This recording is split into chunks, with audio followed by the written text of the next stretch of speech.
જય શ્રી કૃષ્ણ મિત્રો, મારી આ જય દ્વારિકાધીશ કીર્તનમાલા ચેનલમાં બધા વ્યુઅર્સ મિત્રોનું સ્વાગત છે અને મારી ચેનલની મુલાકાત લેતા બધા મિત્રોનો ખૂબ ખૂબ આભાર।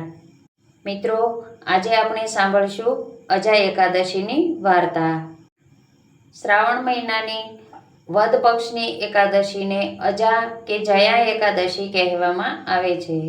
આ દિવસે વ્રત કે ઉપવાસ સાથે જ ભગવાન વિષ્ણુની પૂજા કરવાથી અશ્વમેઘ યજ્ઞનું ફળ મળી શકે છે। સાથે જ આ દિવસે તુલસી પૂજા અને તેના દાન કરવાની પણ પરંપરા છે, જેથી કરીને જાણીએ અજાણીએ થયેલા દરેક પ્રકારના પાપો દૂર થઈ શકે છે। આ વ્રતના નામનો અર્થ આ રીતે છે। આ એકાદશીનું વ્રત કરવાથી મોક્ષ મળે છે, એટલે ફરી જન્મ લેવો પડતો નથી, એટલે તેને અજા કહેવામાં આવે છે। આ વ્રત કરવાથી રાજા હરિશ્ચંદ્રને પણ વિજય પ્રાપ્ત થયો હતો અને તેમને પોતાનું રાજ્ય પાછું મળી ગયું હતું, એટલે તેને જયા એકાદશી પણ કહેવામાં આવે છે। હવે સાંભળો અજા એકાદશીની વ્રત કથા।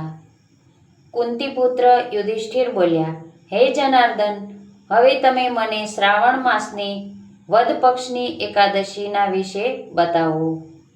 આ એકાદશીનું નામ શું છે તથા તેની વિધિ શું છે તે વિસ્તારપૂર્વક કહો। શ્રી કૃષ્ણ બોલ્યા, હે રાજન, શ્રાવણ માસના વદ પક્ષની એકાદશીને અજા એકાદશી કહેવામાં આવે છે।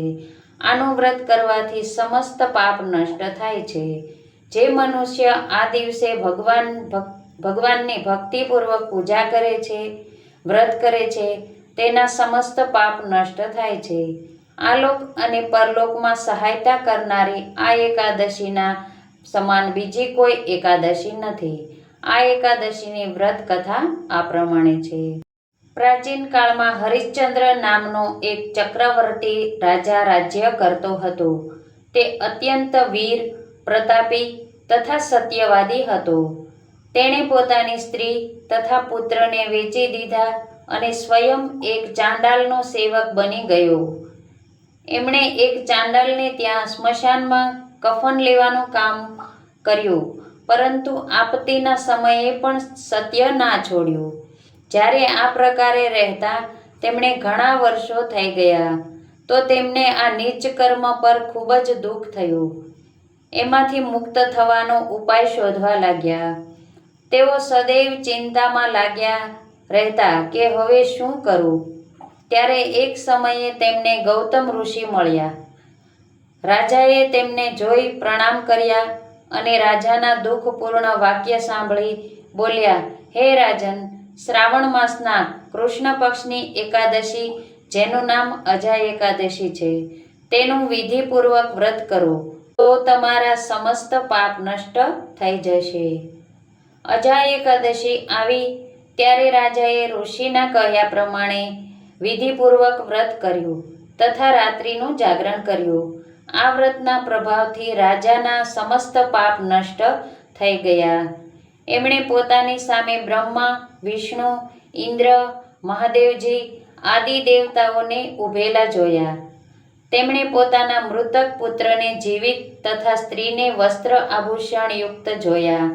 વ્રતના પ્રભાવથી તેમને પુનઃ રાજ્ય મળ્યું અને અંત સમયે પોતાના પરિવાર સહિત સ્વર્ગલોકમાં ગયા।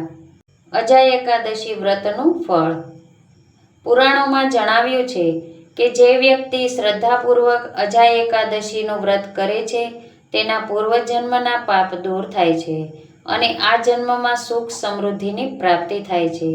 અજા એકાદશી વ્રતથી અશ્વમેઘ યજ્ઞ કરવા સમાન પુણ્યની પ્રાપ્તિ થાય છે અને મૃત્યુ પછી વ્યક્તિ ઉત્તમ લોકમાં સ્થાન પ્રાપ્ત કરે છે।